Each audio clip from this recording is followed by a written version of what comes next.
Hi, my name is Dévi and welcome to Book Connoisseur.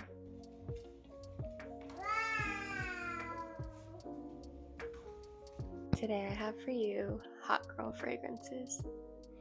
So what do I mean when I say hot girl fragrances and what qualifies me to label these as such? So I basically am thinking these are the fragrances in my collection that when I wear them, I feel like it brings out this part of my personality that is confident and sexy and fun. So that's what I mean by hot girl fragrances. But let's get into it. The first is one of my all-time favorites, and that is Coven by Andrea Maack. And this is for the witchy girl, the girl going into the forest on the full moon, praying to the moon, to the stars, to the universe. This one you'll love. This opens with vanilla, labdanum, and whiskey. In the mid, there's cedarwood and oak moss, and in the dry down, there's galbanum and clove.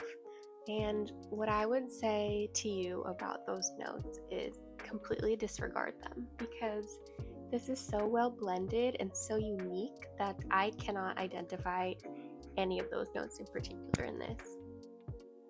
In fact, I'm shocked to learn that there's vanilla in here.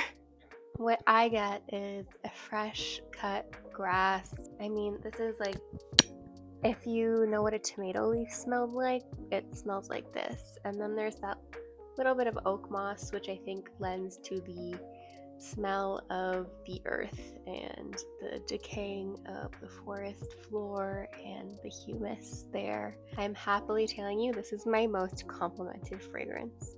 On the website, it describes the effect as breathing in clean air and damp woodlands at daybreak with some very fresh green notes.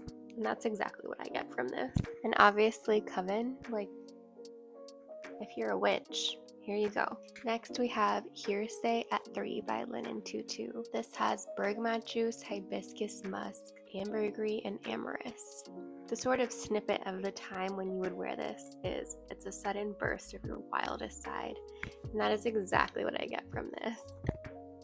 This smells incredible. This is the girl dancing till the wee hours of the morning. She's wearing whatever the heck she wants. She doesn't care what's trendy because she decides what's cool. The words on the website used to describe this are sparkle, transparency, presence, ethereality.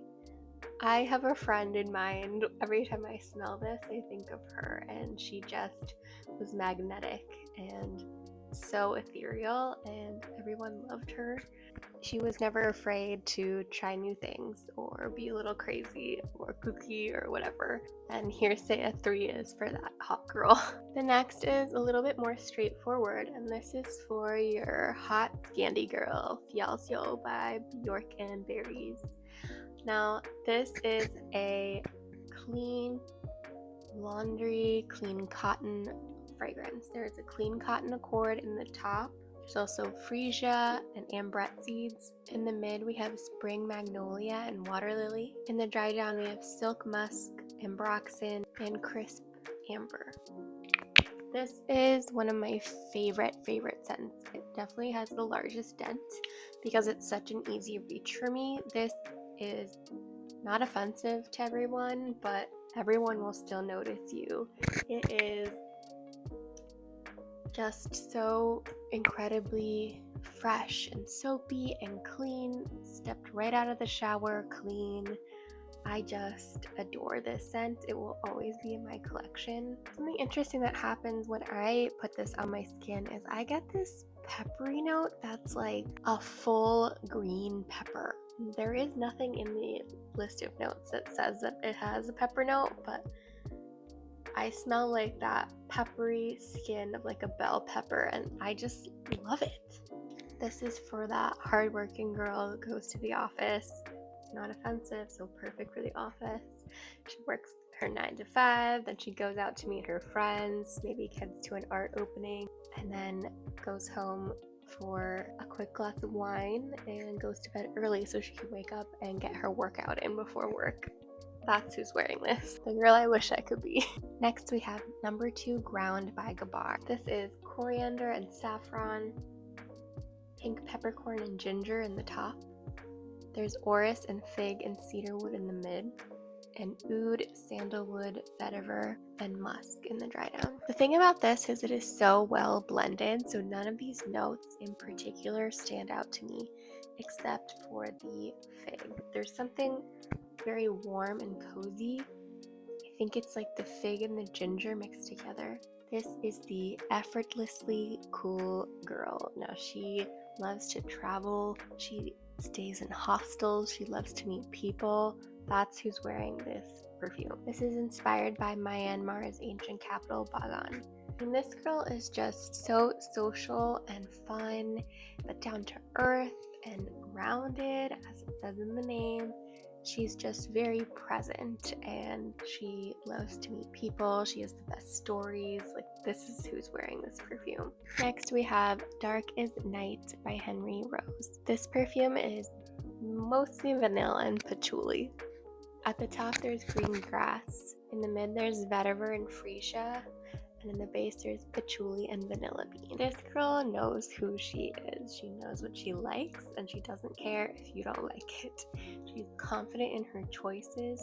She loves to go have a nightcap at a jazz bar while listening to music. She walks around in her backyard barefoot, maybe even climbs a tree or two. She's that girl. Present, cool, doesn't really care what you think. Darkest Night. Our next cool girl wears Laurel Canyon 1966 by Thin Wild Mercury. This is the cool girl, hangs out with her friends, listening to music on vinyl records. She's from California and she really embraces the free spirit that comes with living in that state. There's sweet orange, herbal terpenes, and grapefruit in the opening. Italian cannabis, petitgrain, clove, and jasmine sambac in the mid. Then ambergris, birch tar, and patchouli in the dry down. This is just a relaxing day, listening to music, playing it cool. Specifically, I think she's listening to like Joni Mitchell or Joan Baez. She's got that mid-century California cool going on. And finally, my pièce de résistance. We have Rock River Melody from Régime des Fleurs. Now this has Hedera ivy, galbanum, and bergamot in the opening. There's green sap, patchouli, narcissus, and rose in the mid, and sandalwood, cedar, amber, and musk in the dry down. This is like horse girl, cool rock and roll girl. Perfection.